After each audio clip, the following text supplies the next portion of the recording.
ZZ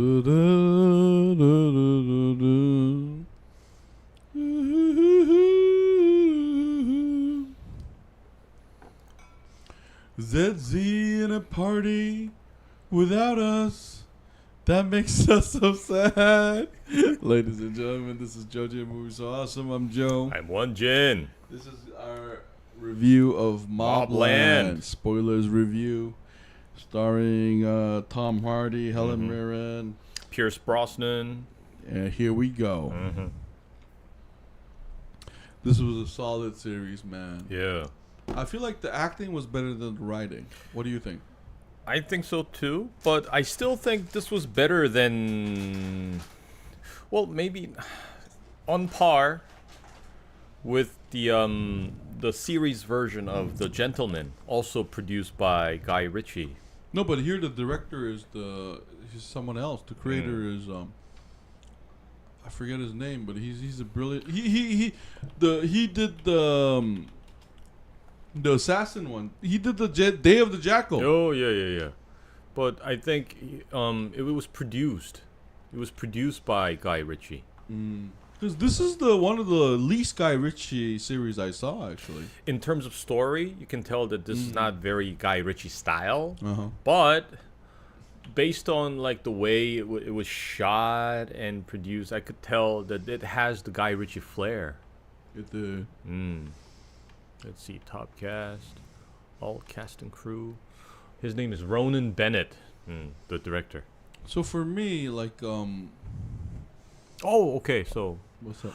Depends on the episode. Okay, so there were episodes directed by Guy Ritchie, but the writer is Ronan Bennett. No, I think Ronan Bennett gets the credit for the series because he's the one that did the Day of the Jackal. Now this one, this show is weird in the fact that,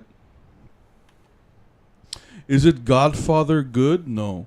But is it like Sylvester Stallone, Tulsa King bad? No. I feel like it's somewhere in the middle. Oh yeah, that's a good comparison. Yeah. I would say that it's somewhere in the middle.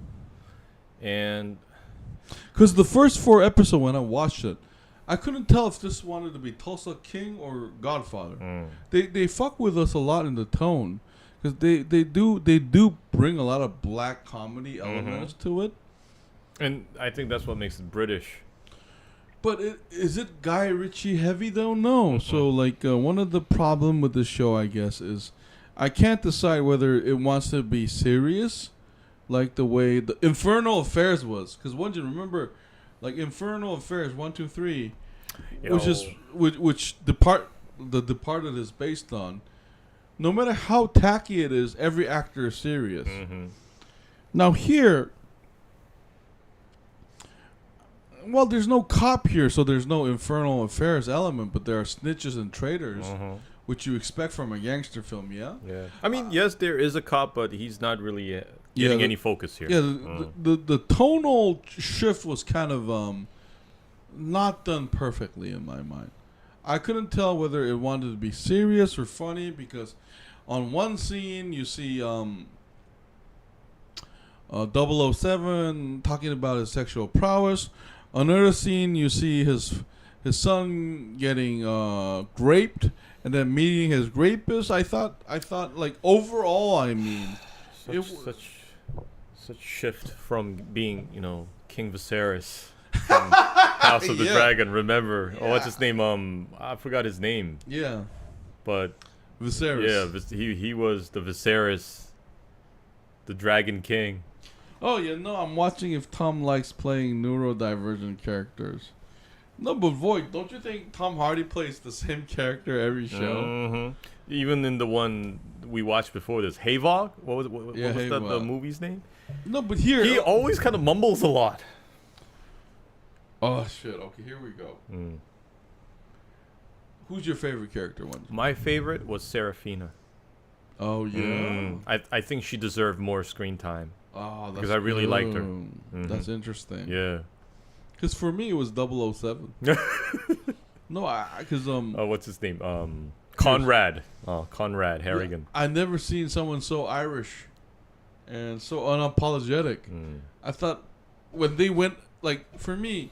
when the show went over the top, that was the fun I had. But that's why I couldn't decide what tone they were going for.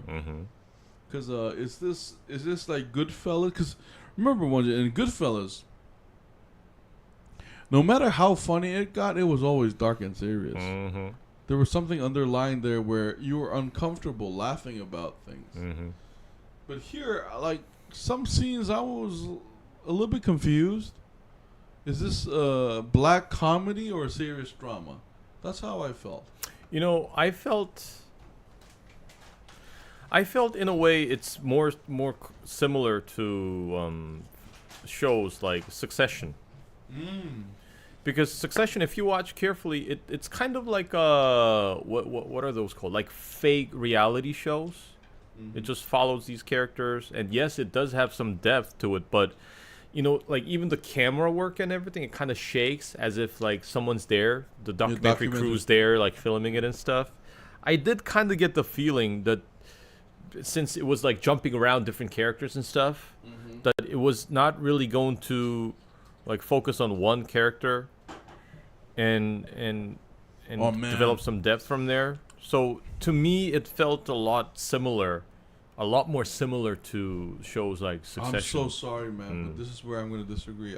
I feel like you comparing it to Succession is like comparing a pearl to a fucking plastic It's just ball. the way it's produced. That's what I'm talking about. I'm not saying that this show is on the same level as Succession. Okay. I'm just saying that the way it's produced and the fact that it just jumps around characters a lot is like Succession. No, but you're still a Tom Cruise bitch. No. Now that you said the last part, I get it, but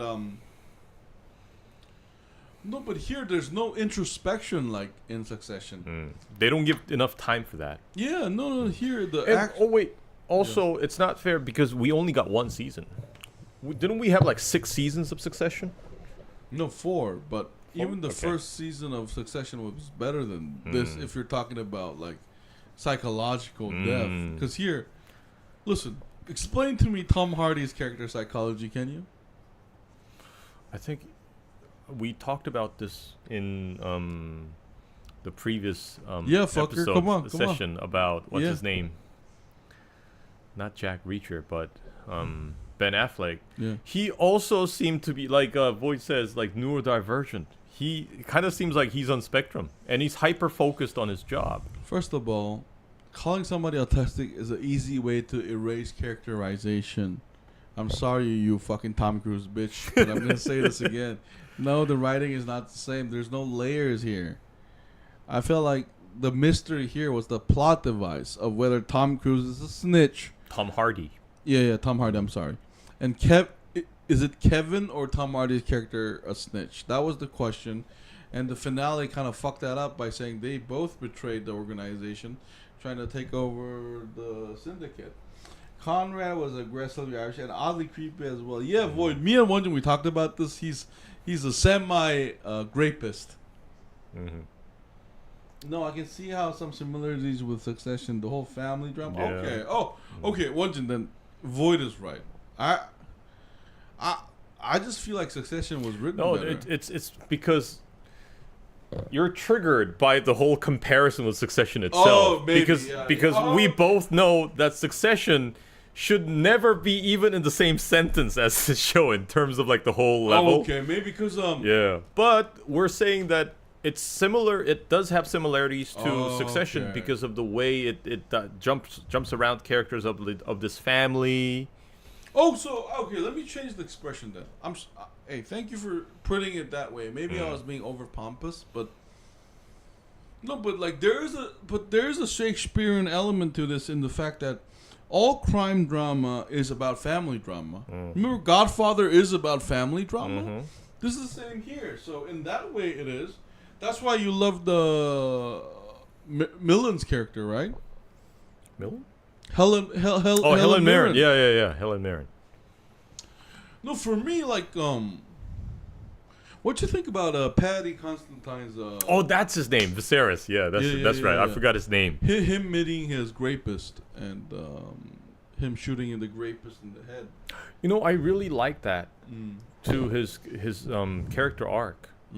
I really like that scene, and I'm kind of bummed out that the show's not long enough to have something similar to that with other characters in the show. You know what I didn't like about that scene? I like that scene in itself. But the difference between Succession and here is, in Succession, I know the mood is going for realistic. Here, I can't tell whether this is bombastic, real or not. So, it was funny in the prior episode when they chainsawed one of their brothers. But suddenly, I'm supposed to feel sorry for this Paddy Constantine because he got great. I'm like, didn't you just see your brother get chainsawed alive? Like, so like, there are those like tonal problems that I have, like, cause I mean, it was entertaining, but when I see my older brother get chainsawed, I don't think I'm worried about me getting raped. Like 20 years ago. Maybe it is, maybe it's not. I don't know. My impression is that they just didn't have such strong connection with their brothers. That's possible. That's what I think.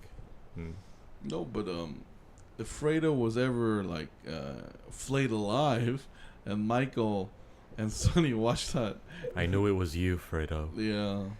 So I don't know. In that aspect, I thought the show was walking a fine line between entertainment and death. I feel like it's kind of a mix.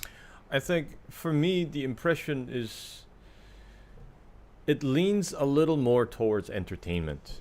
That's and a good point. Another thing is, I don't think it really try to have depth in the first place. No, but like, when did I disagree here? Because I thought it was trying to be Schindler's List and From Dusk Till Dawn at the same time. You know, like I felt like it trying to, because Guy Ritchie is so brilliant in the fact that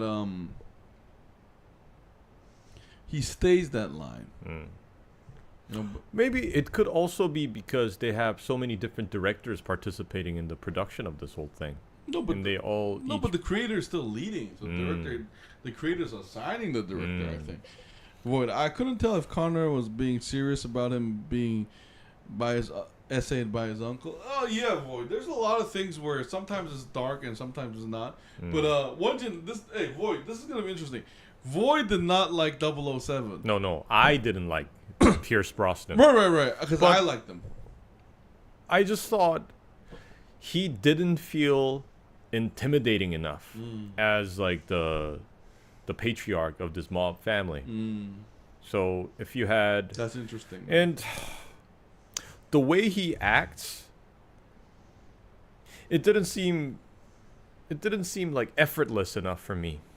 I think he was trying too hard to be this like Irish patriarch.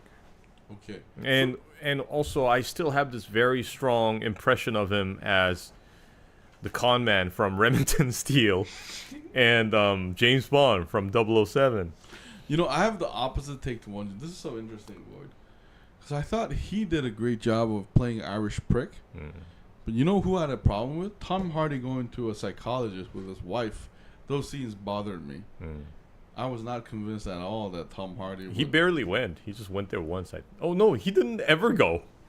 No, but why are you married to a woman that like that when you're not that person? I feel like Pierce Brosnan's character was more convincing in the fact that he would go for a toxic woman like the one like he's Helen Mirren. Yeah, I felt like that was the more convincing part than Tom Hardy,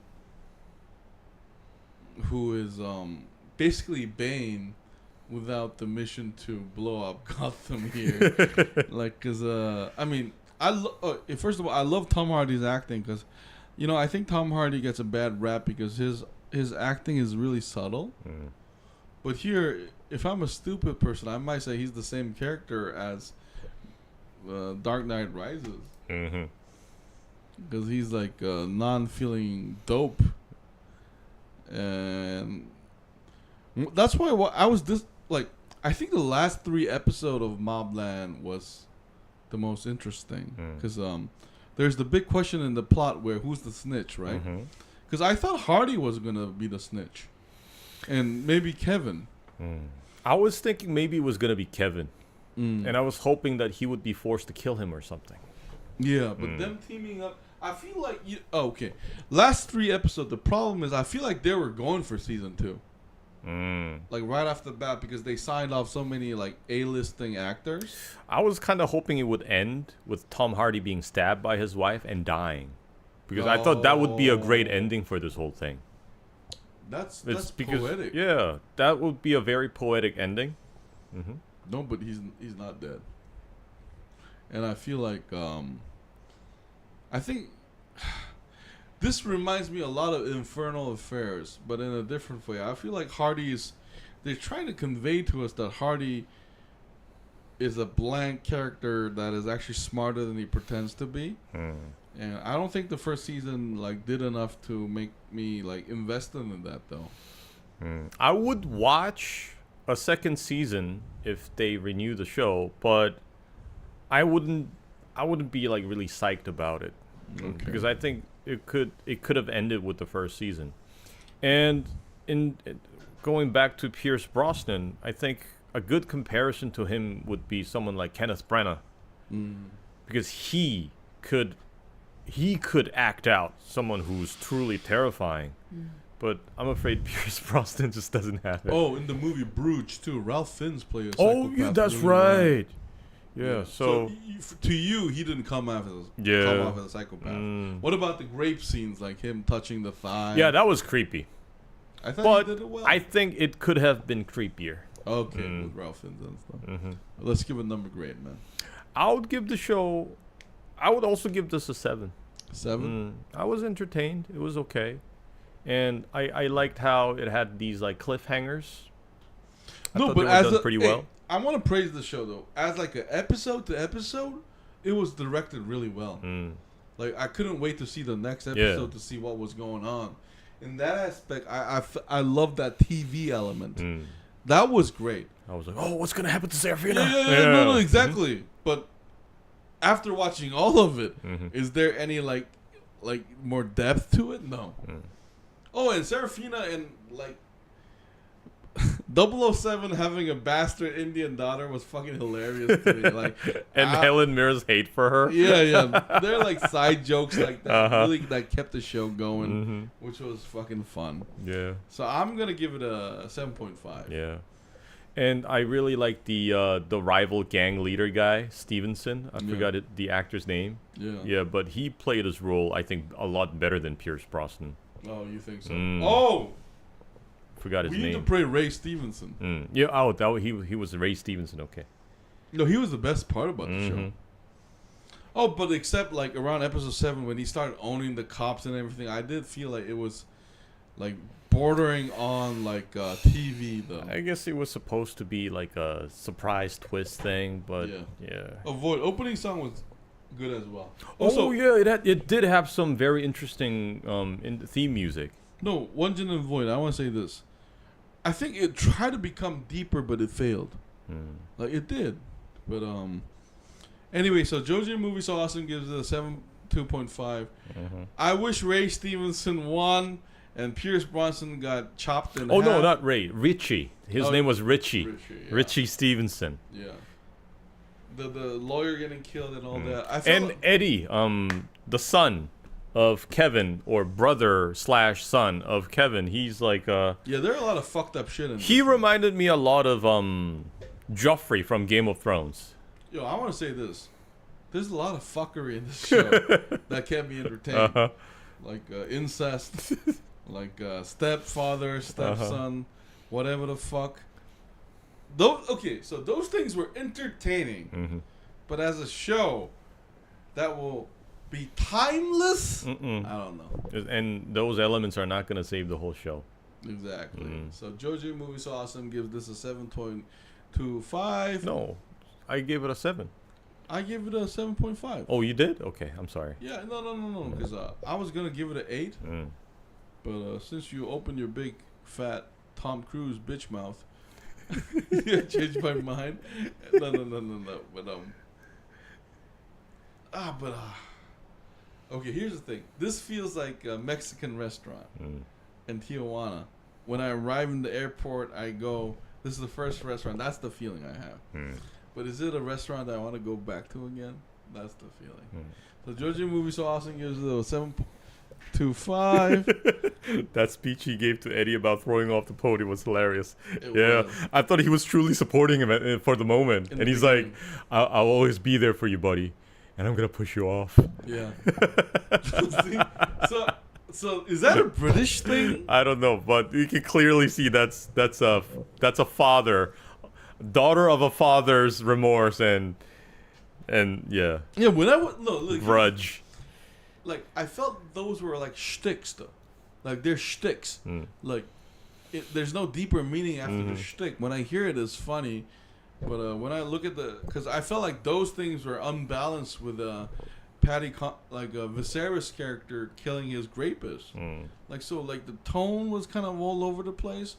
So if you're asking me, did I have fun? It felt like honestly watching a TikTok as a film, a show. That's how I felt. Like moments were great, but do I go afterwards thinking there's depth to it? Especially 007, the prison ending scene. Yeah, I'm like, that was kind of made for TikTok. and it also didn't really look charismatic for me. I'm like, is he gonna be stomped there? No, but they didn't explain nothing about that. Because remember, in Wire, when Avon walks to the court and everybody stops the baseball game, there's like 8 episodes until he gets released. There's like a rush element here. That's the problem. Yeah. Anyway, JoeJinMovieSoAwesome gives MobLand a 725. We had fun, but is it timeless? We're not sure. We're going to take a short break and come back to do Let's Talk. This has been JoeJinMovieSoAwesome. I'm Joe. I'm One Jin. We'll see you guys in a bit. We'll Bye. be right back. Big shout out to Void a Parrot, too. A parrot, Void a parrot. A parrot, Voidulea.